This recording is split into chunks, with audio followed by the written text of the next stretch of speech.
On va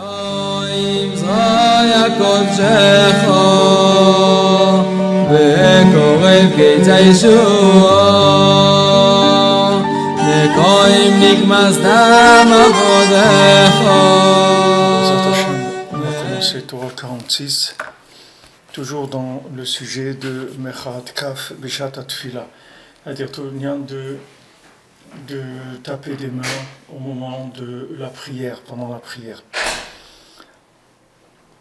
Alors, cette Torah aussi, c'est une Torah qui est la Shon Rabbeinu Zal, c'est-à-dire qui a été écrite mot à mot par Rabbeinu. Cette Torah, c'est une troisième Torah consécutive qui parle du lien de taper des mains pendant la Tfila. Et quand est-ce qu'elle a été dite? Elle a été dite quelques jours après Sukkot. Et quelle est la raison pourquoi Rabbeinu a dit cette Torah? Et il y avait un chassid qui était venu chez Rabbeinu, qui était à table, et au moment du repas, alors il a commencé à se moquer de quelqu'un qui tapait des mains pendant la prière. Et Rabbeinu, il l'a remis en place, comme on dit. Il lui a dit, est-ce que tu sais ce que ça veut dire de taper des mains pendant la prière? Et qu'est-ce que tu connais toutes les choses qui sont cachées derrière ça? Que tu te moques de ça? Que ça a pas l'air quelque chose de bien pour toi qui tape des mains pendant la prière? Et le Shabbat qui était proche de cette histoire-là, Rabbeinu, il a dit la Torah 44, qui parle qu'on a vu avant, qui parle du lien de taper des mains pendant la prière. Et quelque temps après, ce chassid-là que Rabbeinu il avait réprimandé, alors il est revenu chez Rabbeinu, ce chassid-là, et il a demandé une bracha à Rabbeinu pour son fils qui était très malade. Et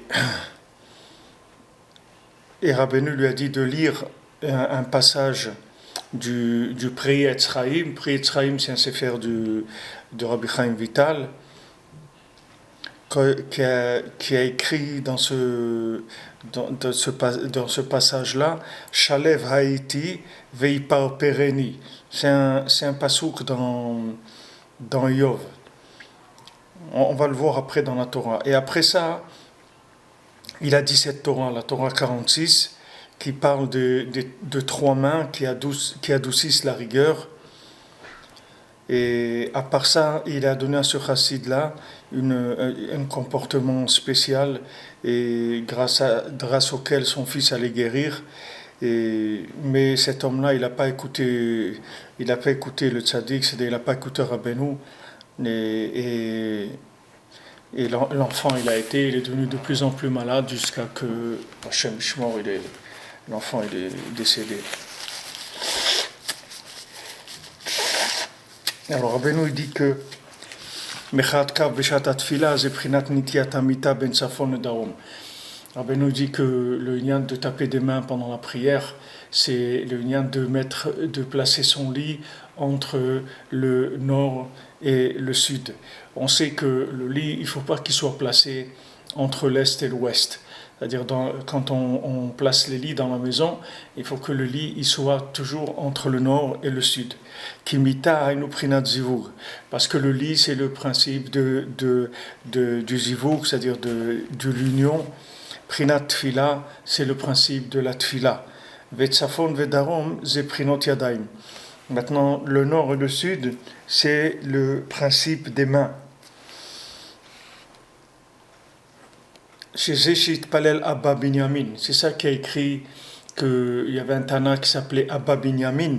Il priait et dit Sheit Filato Samuchol Mitato. Il disait que ma prière elle soit proche de mon lit. C'est-à-dire que la tfila et le zivug, c'est-à-dire l'union, ça soit la même chose. C'est-à-dire que la tfila elle soit comme le principe du zivug. Donc ça, c'est ce que la Gemara elle rapporte dans Brachot sur Abba Binyamin. C'est-à-dire que le pshat, ça veut dire qu'il a prié il demandait que la prière elle soit proche du lit. Ça veut dire que dès qu'il se réveille, il va prier. Il fait pas d'autre chose. C'est-à-dire il perd pas le temps. Mais Rabbeinu il explique aussi à un autre niveau, c'est-à-dire que sa prière et son zivoug, c'est en union, ça soit la même.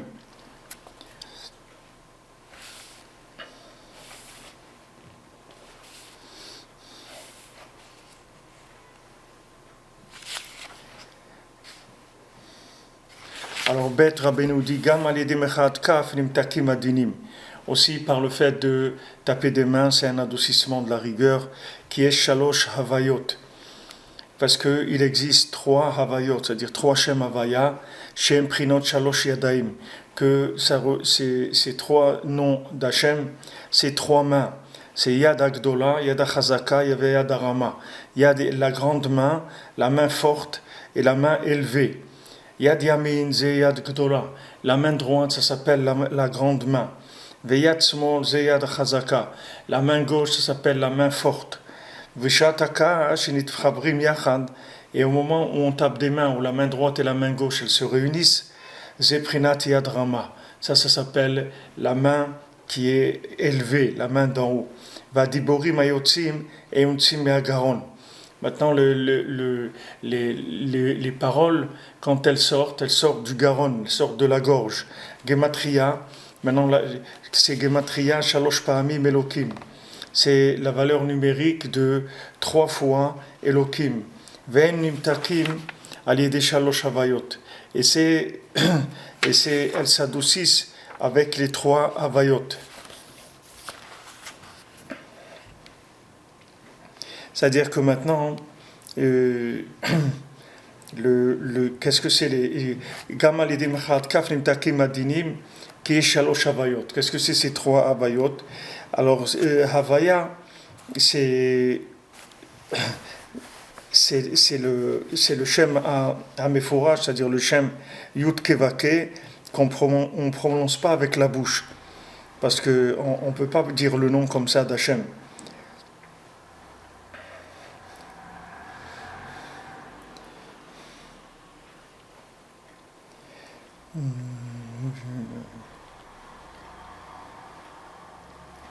Alors les 3 Havayot, c'est comment on écrit le nom de Yud-Ke Vav-Ke, c'est-à-dire on peut l'écrire en remplissant les lettres. On peut dire Yud-Ke Vav-Ke, c'est-à-dire que la lettre Yud, mais on peut dire aussi Yud en écrivant le Yud, en écrivant le He, en écrivant le Vav. Et il y a aussi une possibilité d'écrire sans les Aleph. C'est-à-dire que maintenant, il y a ce qu'on appelle le Shem Havaya, Bemiyulu Alfin. C'est-à-dire qu'on peut écrire He, on peut l'écrire He Aleph, on peut l'écrire He et He, et Vav, on peut l'écrire Vav Yud Vav, ou Vav Vav. Alors, la façon dont on écrit l'intérieur, il y a 2 façons d'écrire les lettres, c'est-à-dire quand on remplit Yud, He, Vav, He, quand on écrit le mot entier Vav, il y a 2 façons de l'écrire. Donc, on a le Yud Ke Vav Ke normal, qui est le Yud, que la lettre Yud. Il y a le He normal, qui est comme la lettre He, que la lettre He, mais il y a la lettre He aussi, comme le mot He. Et sur le mot He, on peut l'écrire Aleph ou on peut l'écrire He. Yud, c'est pareil, on peut l'écrire Yud Dalet ou Yud Vav Dalet. Alors, ces 2 façons d'écrire avec le remplissage des lettres, ça donne 2 autres façons d'écrire le Shem Havaya. Donc ça s'appelle les trois Shem, les 3 Havayot, c'est-à-dire 3 façons d'écrire le Shem d'Hachem. Alors Rabbeinu dit que ces trois Havayot-là, c'est 3 mains. C'est 3 mains, c'est-à-dire la main droite, la main gauche, et la 3e main qui est la fusion des 2 mains. C'est-à-dire quand on tape des 2 mains, c'est-à-dire qu'on unit la main droite et la main gauche, la main grande et la main forte, alors ça donne une 3e main qui s'appelle la main Rama, la main haute.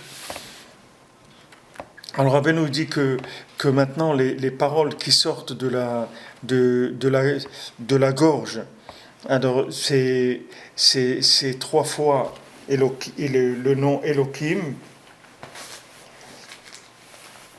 parce que maintenant si on prend le mot Garon c'est 259 en valeur numérique.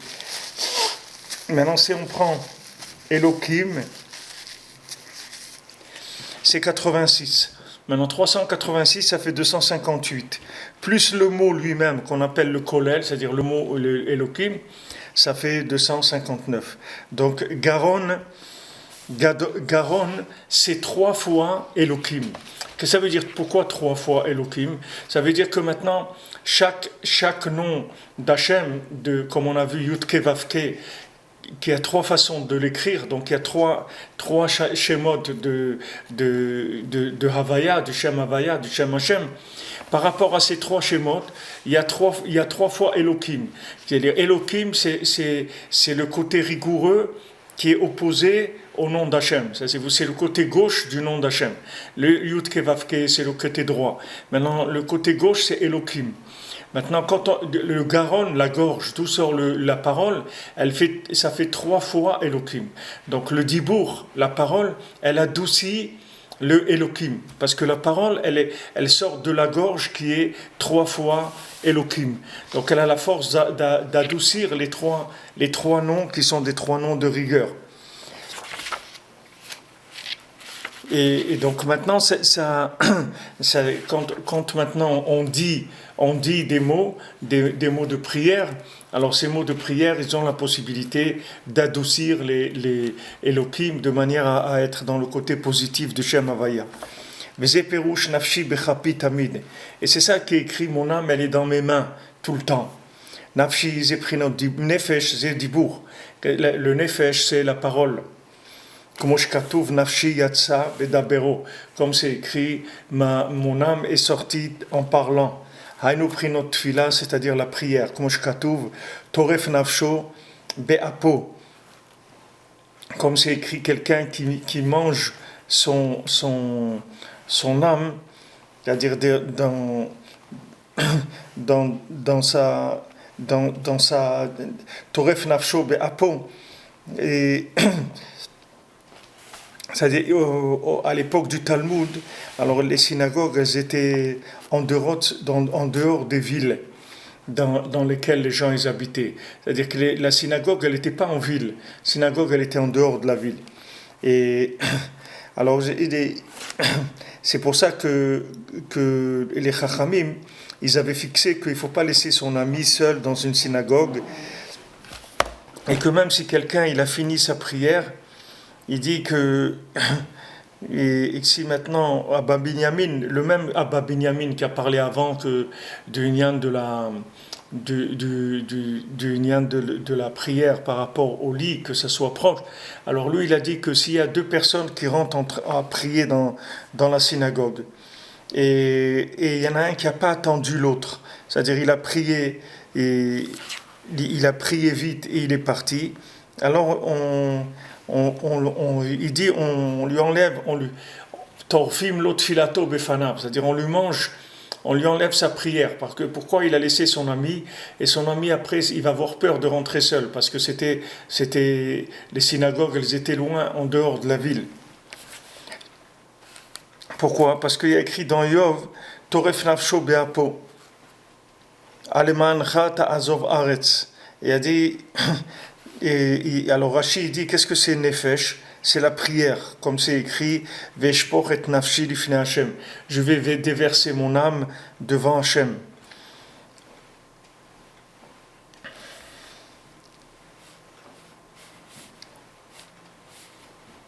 Et là, Rabbeinu, il utilise le mot de nafshi, c'est-à-dire de l'âme, qui est comparé à la parole. Rabbeinu, il amène sur la parole de la tfila. Alors quand Rabbeinu dit bekapi, ça veut dire entre mes mains, c'est-à-dire les mains de quand je tape des mains pendant la prière. Alors, Toref Nafsho Be'apo Bekapi Ainu Prinot Machat Kav. Rabbeinu dit Bekapi, c'est-à-dire dans mes mains, ça veut dire taper des mains.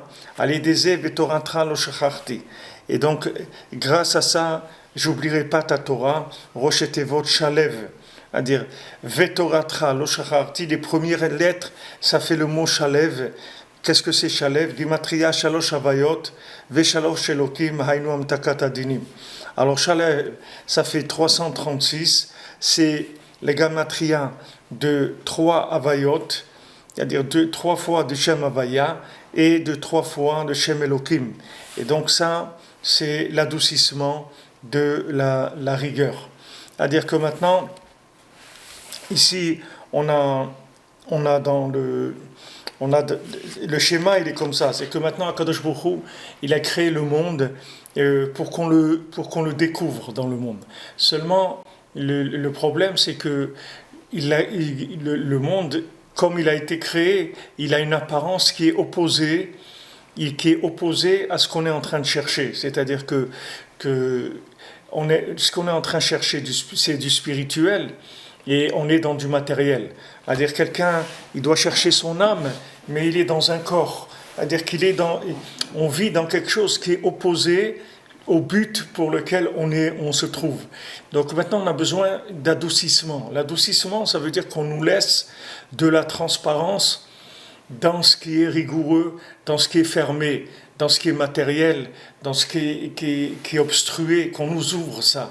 C'est-à-dire qu'on vienne nous ouvrir ces endroits-là, de manière à ce qu'on ait accès à la lumière, qu'on ait accès à la présence divine, à la conscience de la présence divine. D'ailleurs, c'est ça le lien de Hanouka, que Bezat Hashem, dans quelques heures, on va allumer les premières bougies de Hanouka. C'est-à-dire que la lumière, elle descend dans des endroits où normalement elle ne descend pas. Parce que de la même manière que la spiritualité, les mondes spirituels, ils ont des niveaux. C'est-à-dire, il y a des niveaux spirituels beaucoup plus élevés que d'autres. Et dans la matière, il y a des zones de la matière qui sont beaucoup plus basses que d'autres. C'est-à-dire qu'il y a des zones de la matière où c'est vraiment très opaque pour pouvoir trouver là-bas le spirituel, c'est très difficile. Comme on avait vu avant, et je pense que Rabbeinu va en parler aussi dans cette Torah, il va reparler ici du Inyan d'Eretz Israël, parce que ça fait partie de tout cet enseignement-là. Alors on avait vu que Eretz Israël, c'est une terre qui est beaucoup plus transparente que le reste du monde par rapport à la présence divine.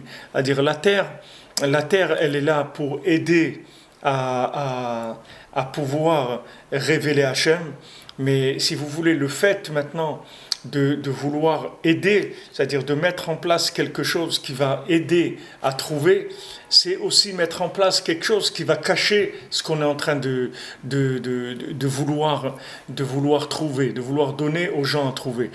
Si maintenant vous facilitez à quelqu'un la recherche, c'est-à-dire vous dites à quelqu'un qu'il faut chercher quelque chose.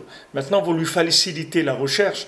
Dans le côté où vous allez faciliter, vous allez aussi lui mettre une épreuve qui risque de l'empêcher de trouver la chose. C'est-à-dire tout ce qui est facilité, ça amène aussi une possibilité de se tromper. Parce que quand vous parlez de facilité, ça veut dire que la chose, vous l'amenez pas directement. Parce que directement, c'est pas possible. Donc vous allez contracter la chose et la mettre dans quelque chose où la chose, elle va pas être évidente. Alors quand vous la mettez dans quelque chose qui est pas évident, alors la personne risque de se tromper. C'est ce qui se passe dans le monde. C'est-à-dire Elohim, le nom d'Hachem Elohim, c'est valeur numérique Teva, c'est-à-dire les lois naturelles. Alors maintenant, normalement les lois naturelles, elles sont là pour que l'homme, il s'étonne et il se dise, mais attends, mais s'il y a le soleil, s'il y a la lune, s'il y a des montagnes, s'il y a la mer, s'il y a de tellement beaux animaux, des beaux papillons, des belles fleurs, etc., ça veut dire qu'il y a quelque chose de merveilleux derrière ces choses-là.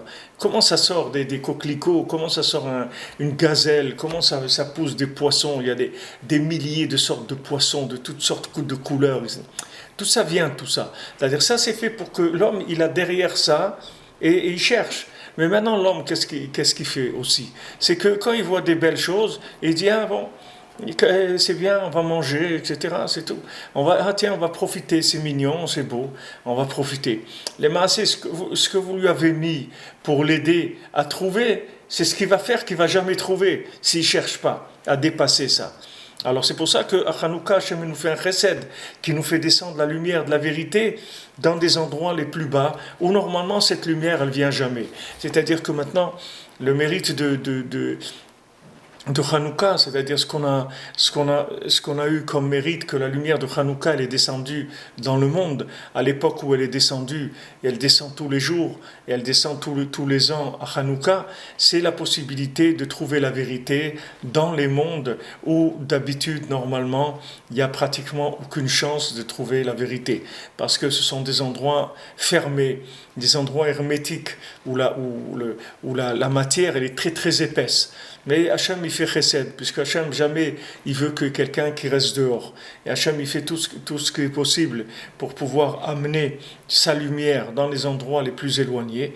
Donc Hachem, il descend à Hanouka, il fait descendre sa lumière dans des endroits très très bas. Donc c'est un moment où tous les gens qui étaient loin, ils peuvent se rapprocher, parce que la vérité, elle va descendre dans des endroits où on ne savait pas qu'il y avait de la vérité avant. On ne savait pas. Comme Yaakov, il dort dans un endroit et après il se lève, il dit mais je ne savais pas que cet endroit-là c'était l'endroit du Beth Amikdash, je ne me suis pas rendu compte. Ni le Yadativ, je ne savais pas. C'est-à-dire que la personne elle vit là où elle vit et elle ne sait pas qu'il y a Hachem. Elle ne sait pas, elle ne se rend pas compte. Elle ne se rend pas compte que Hachem il est autour d'elle dans tout ce qu'elle fait. Parce que elle est rentrée dans Elohim, elle est rentrée dans Teva, et ça a beaucoup épaissi. Donc nous, on a besoin d'un adoucissement de cette épaisseur. Adoucissement, ça veut dire baisser des voiles, faire tomber des voiles, faire tomber des masques, faire tomber des voiles de manière à, comme on dit, dévoiler, c'est-à-dire enlever les voiles, pour pouvoir voir mamash la présence d'Hachem. Alors Rabbeinu dit que Torah lo shacharti, ça veut dire que maintenant, je n'ai pas oublié ta Torah, ça veut dire que grâce maintenant au fait que j'ai utilisé la parole elle a adouci, la rigueur, c'est-à-dire que la parole, elle est arrivée à transpercer l'épaisseur. C'est-à-dire que la parole, elle traverse les murs, c'est-à-dire elle va aller à travers des murs et elle va pouvoir faire tomber ces murs de manière à pouvoir découvrir qu'il y a Yudke Vavke, c'est-à-dire qu'il y a la présence divine qui est que de la miséricorde derrière toutes ces difficultés qu'il y a dans ce monde. Alors c'est Rabbeinu ce qui dit ici, c'est qu'Amen Shalev, c'est trois avayot et qui vont adoucir les shalosh Elohim, c'est-à-dire qu'il va y avoir un adoucissement de la rigueur. Adoucissement de la rigueur, c'est-à-dire possibilité de trouver la vérité. C'est ça, adoucissement de la rigueur. Le véritable adoucissement de la rigueur, c'est de pouvoir voir la vérité. Parce que si quelqu'un il a mal et vous lui donnez un cachet pour l'endormir, pour que le mal il s'endorme, ça ne s'appelle pas que vous l'avez aidé. Vous l'avez aidé momentanément, ce qui n'est pas mal. Mais le but, c'est d'enlever la raison pour laquelle il a mal. Donc l'obscurité, qu'est-ce que c'est l'obscurité? Ça amène des dynimes, c'est-à-dire ça empêche la personne de voir la vérité. Et alors, si vous arrivez à adoucir la rigueur, la personne elle va voir la vérité. Donc l'adoucissement de la rigueur, c'est fait pour trouver la vérité. Le but, c'est de trouver la vérité. C'est ça adoucir la rigueur. Gam ikarashikra mochin de katnut. Alors Rabbeinu dit ici, pourquoi les gens ils oublient? Oublier, ça veut dire que, comme on dit, s'oublier. On dit à quelqu'un, mais alors tu es en train de t'oublier là, tu t'oublies. Ça veut dire que la personne, elle part, elle ne se rend pas compte de ce qu'elle est en train de faire, Bichlal. Elle s'oublie dans des choses. Alors Rabbeinu dit que la shikra, l'oubli, il vient de mochin de katnut. Il vient quand l'esprit, il est restreint. Prinat Elohim, ça vient de Elohim.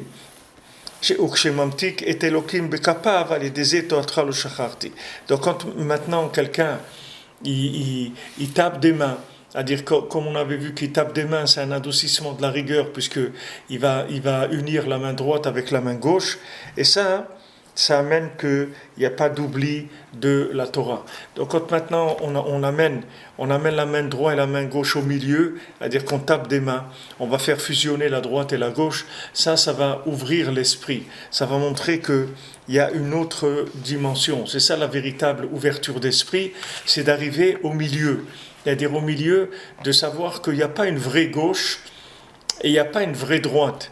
Que la droite et la gauche, elles doivent s'unir pour créer un chemin qui est au milieu. Et le chemin du milieu, c'est ça qui révèle Hachem. C'est pour ça que Yaakov, il a révélé Hachem beaucoup plus qu'Abraham et que Yitzhak. Parce que Yaakov, il a amené un équilibre parfait dans le monde. Que cet équilibre-là, il permet de trouver Hachem dans la matière. Tandis que maintenant, quand le chemin de Yitzhak, le chemin de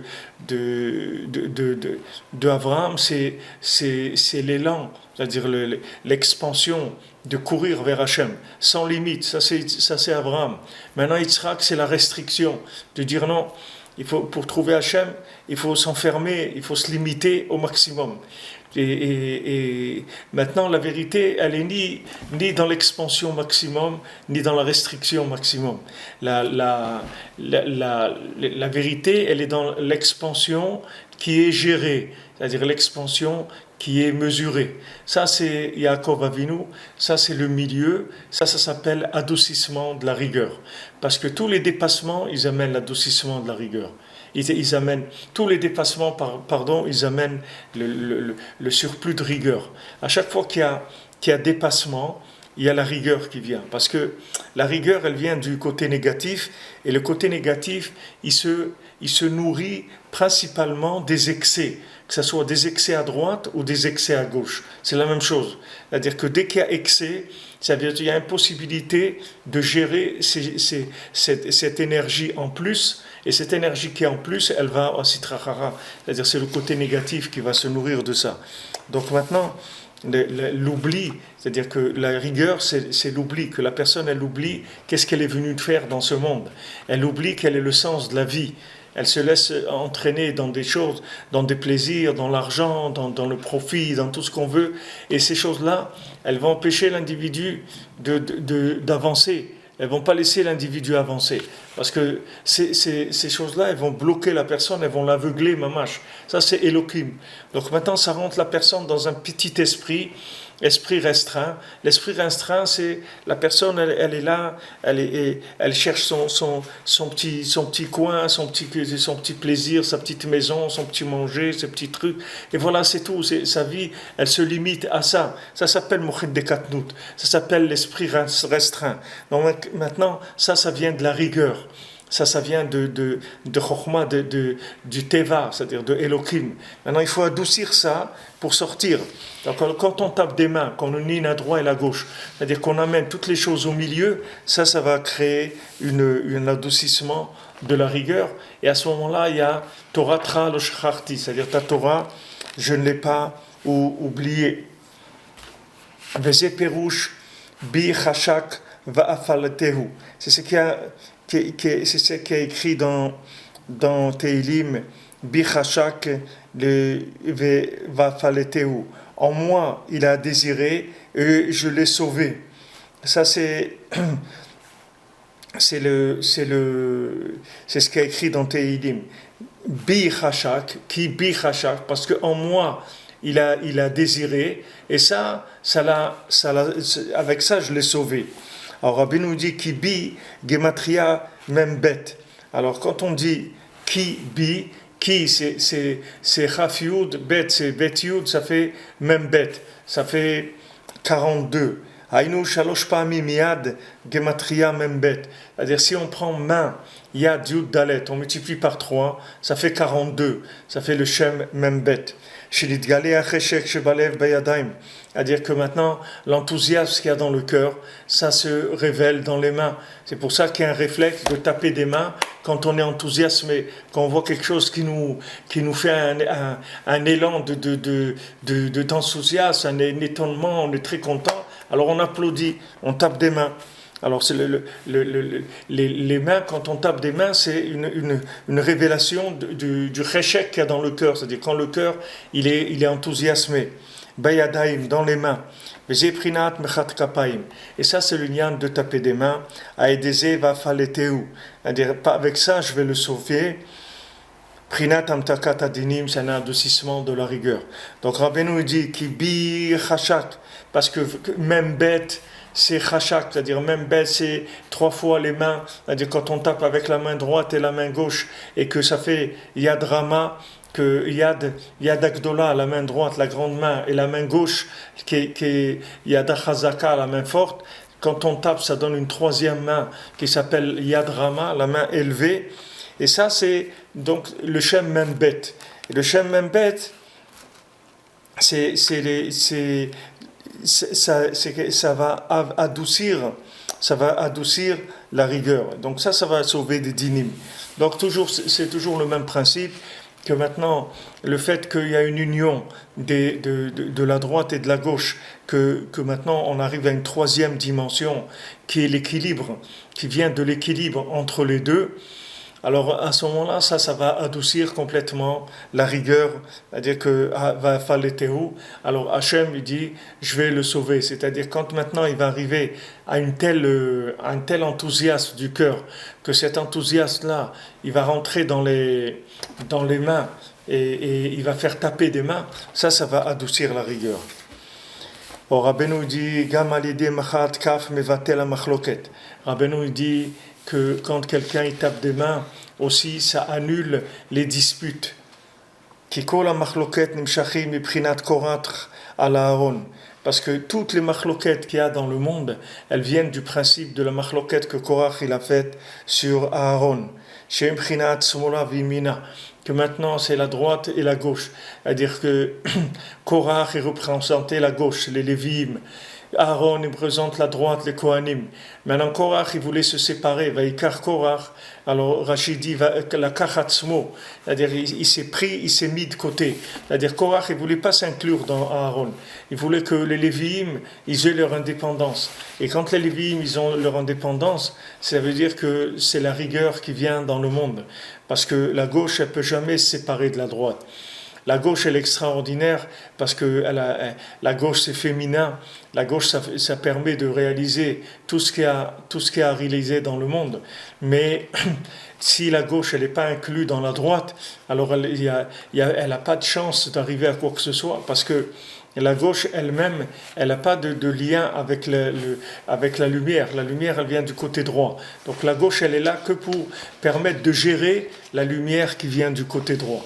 C'est pour ça que le but du côté droit, c'est de donner de la lumière dans le côté gauche, parce qu'une fois que le côté gauche il s'est rallié à la droite, alors on arrive à un équilibre, et ça c'est la 3e dimension. C'est pour ça que c'est écrit dans Shulchan Aruch que quand on allume, un homme il allume la bougie de Hanouka à la maison, si maintenant sa femme et ses enfants ils dorment, alors il fait pas la bracha pour allumer la Hanoukia. Il ne peut pas faire la bracha. Parce que tout le lien de la bénédiction qu'on va faire sur la lumière de Hanouka, c'est-à-dire tout le lien de la bénédiction qu'on va faire descendre la lumière de Hanouka dans les zones inférieures, c'est s'il le vit mamash. Maintenant quand quelqu'un il a une famille, il a une femme et des enfants, sa femme et ses enfants ils dépendent de lui, c'est lui qui doit leur amener la lumière.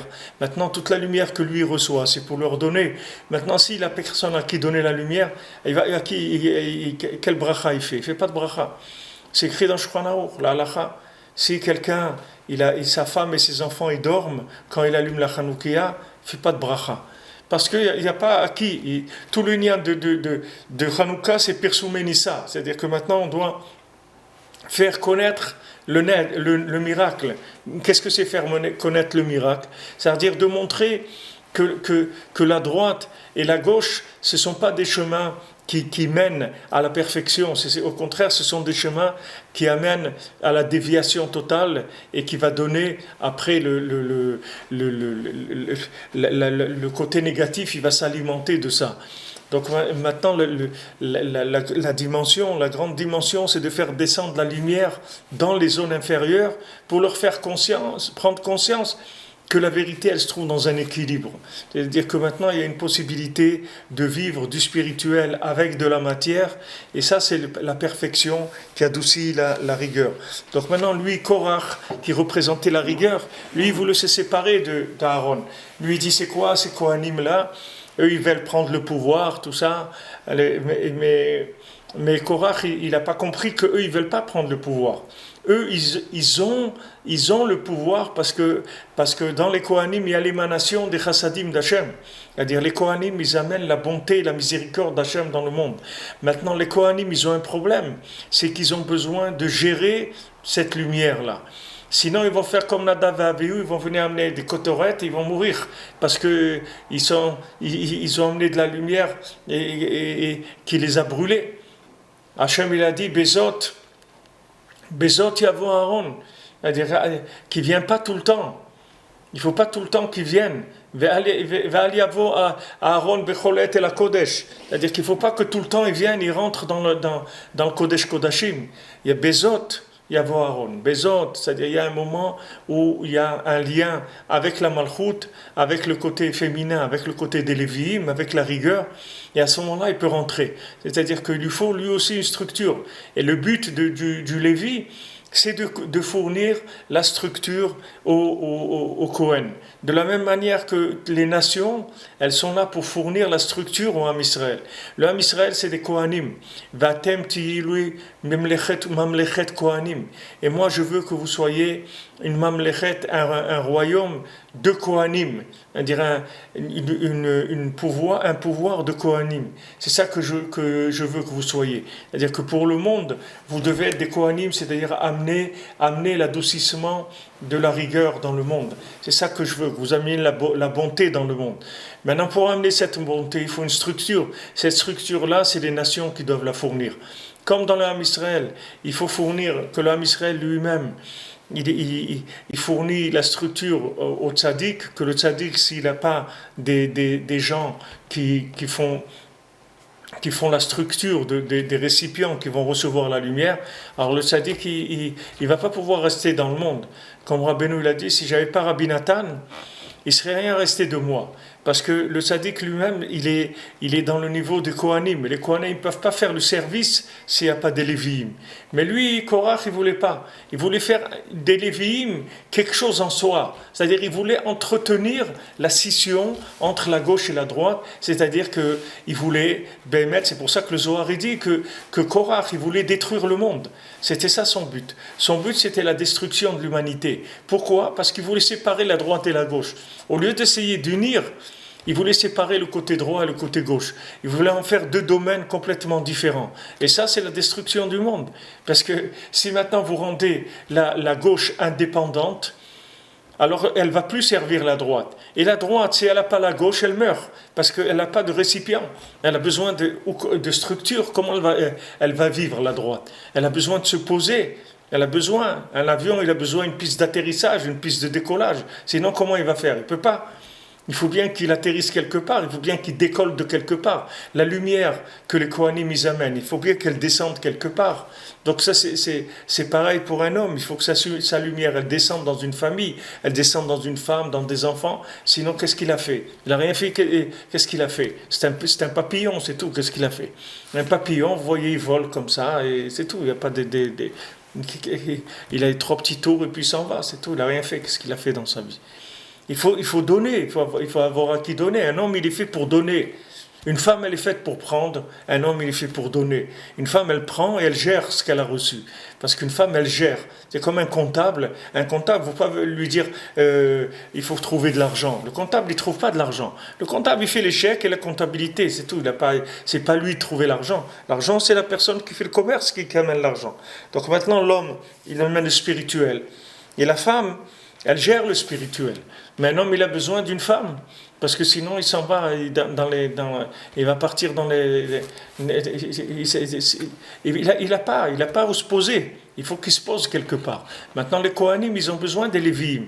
Si maintenant ils n'ont pas un kécher avec les Lévi'im, ils n'ont pas de possibilité d'amener la lumière d'Hachem dans le monde.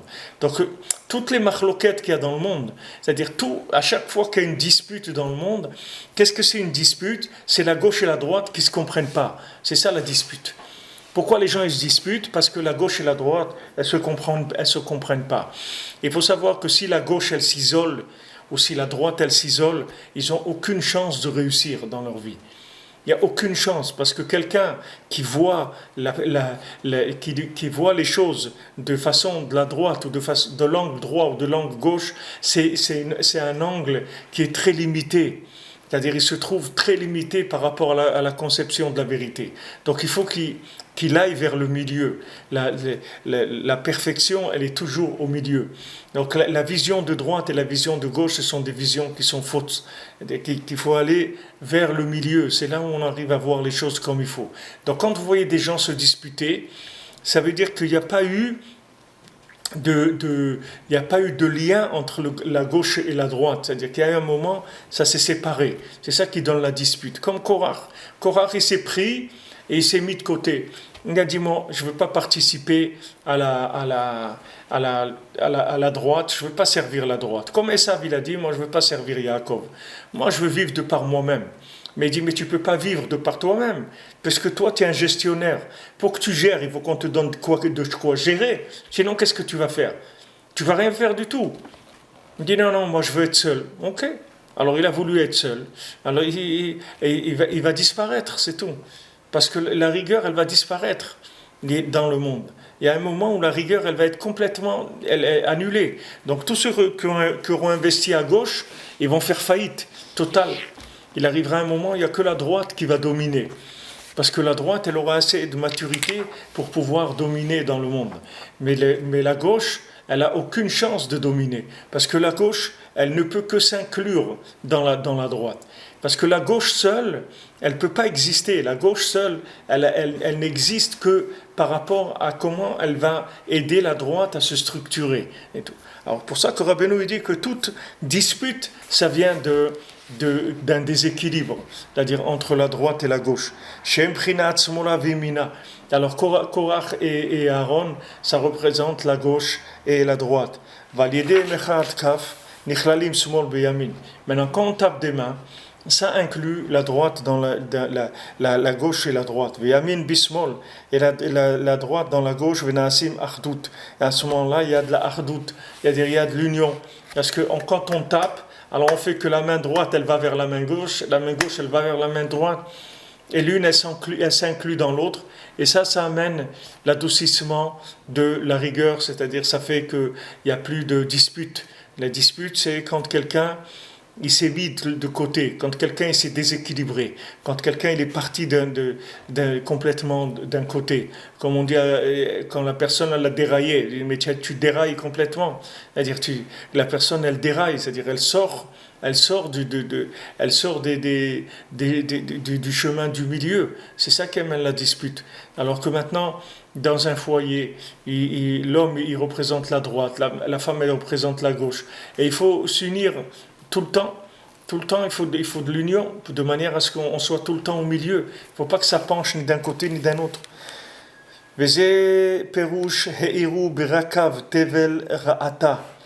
Alors, Rabbeinu, il amène ici un pasouk qui est dans Tehilim, Heiru brakav tevel ra'ata. C'est-à-dire que Tevel, Rabbeinu dit que c'est le nian de taper des mains. Alors, Heiru berakav tevel, c'est-à-dire le sens simple, ça veut dire que c'est berakav, c'est barak, le barak, c'est l'éclair. Les éclairs, ils ont éclairé la terre. Heiru berakav tevel ra'ata. C'est-à-dire quand maintenant il y a l'éclair, alors sur terre, on voit, ça mène une lumière sur terre. Alors, il dira Rabbeinu ici, qu'est-ce que c'est l'éclair? C'est le fait de taper des mains. qui a mis une zé à une bête, ou small zé rive, parce que le côté droit c'est le shem à une bête, et le côté gauche c'est le shem rive, reshiud vav, validé shenichralim zé basé. Et par le fait que Aïn Bet et Riv ils s'incluent l'un dans l'autre, Nasne Shenepahamim Riv, Gematria Tevel. Ça devient 2 fois Riv, qui est la valeur numérique de Tevel. Qui gam Aïn Bet Sheu Yamin, Yeshbu Shalosh Pahamim Aïn Bet. Parce que même Aïn Bet, qui est le droit, le côté droit, il y a en lui 3 fois Aïn Bet, Gematria Riv. Si on prend Aïn Bet 72, on multiplie par 3, ça fait Riv. Ushlosha Paim Aïn Bet, Zeprinat Kohen Gadol, le Kohen Hediot de Sgana Kohen. Maintenant, qu'est-ce que c'est 3 fois Aïn Bet? C'est les 3 Kohanim. Il y avait le Kohen Gadol, le Kohen le plus grand, ensuite le Kohen Hediot, c'est-à-dire le Kohen moyen, et Sgana Kohanim, et les seconds, Sgan, c'est le mot Sgan, c'est second en français. Sgan, ça donne second en français. Le second de Kohanim, c'est-à-dire celui qui vient seconder les Kohanim. C'est-à-dire même dans les Kohanim, il y avait 3 niveaux de Keuna. Le Kohen Gadol, le Kohen Hediot et le Sgan Kohanim, c'est 3 niveaux dans la Keuna.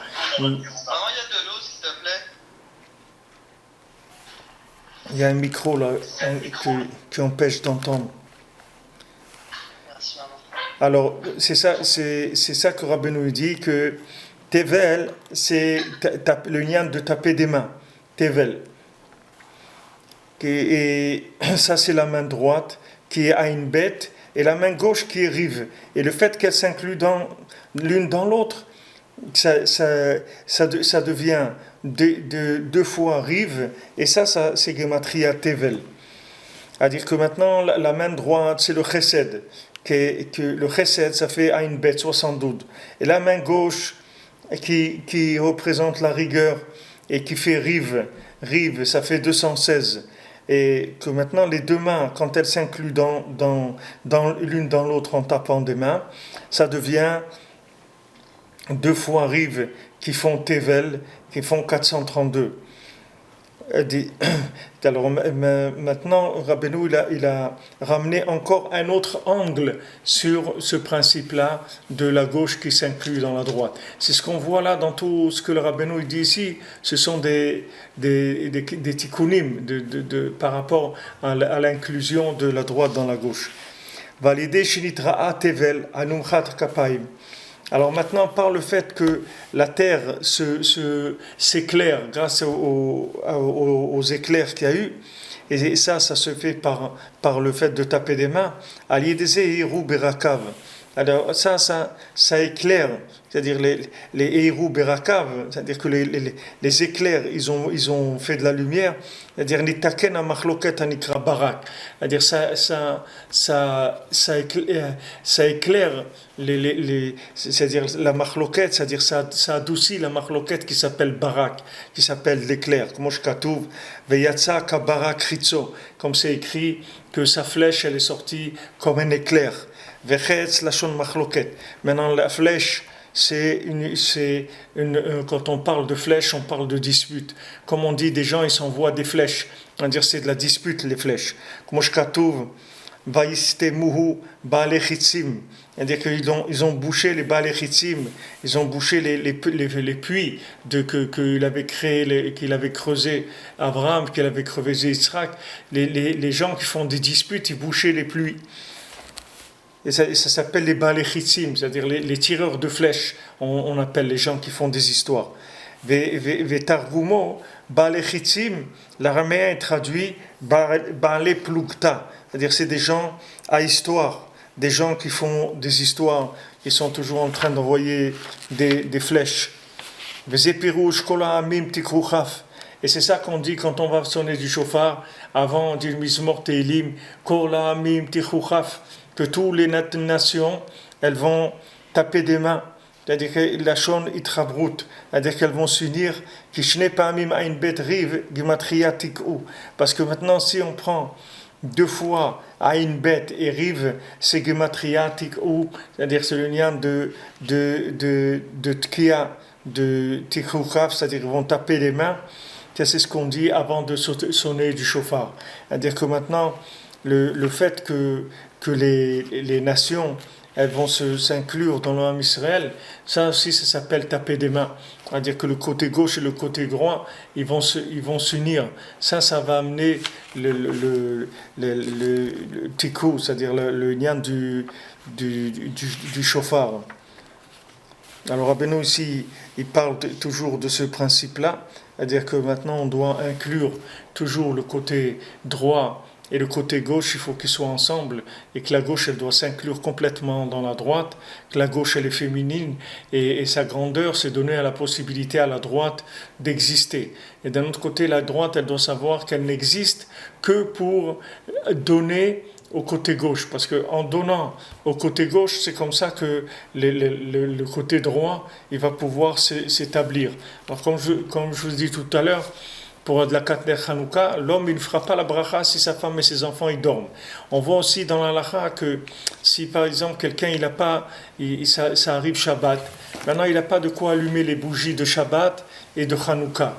C'est-à-dire voilà c'est Shabbat Hanouka, maintenant il n'a pas d'argent, ou il allume une bougie de Shabbat, ou il a mis une bougie de Hanouka. Il n'a pas pour les deux.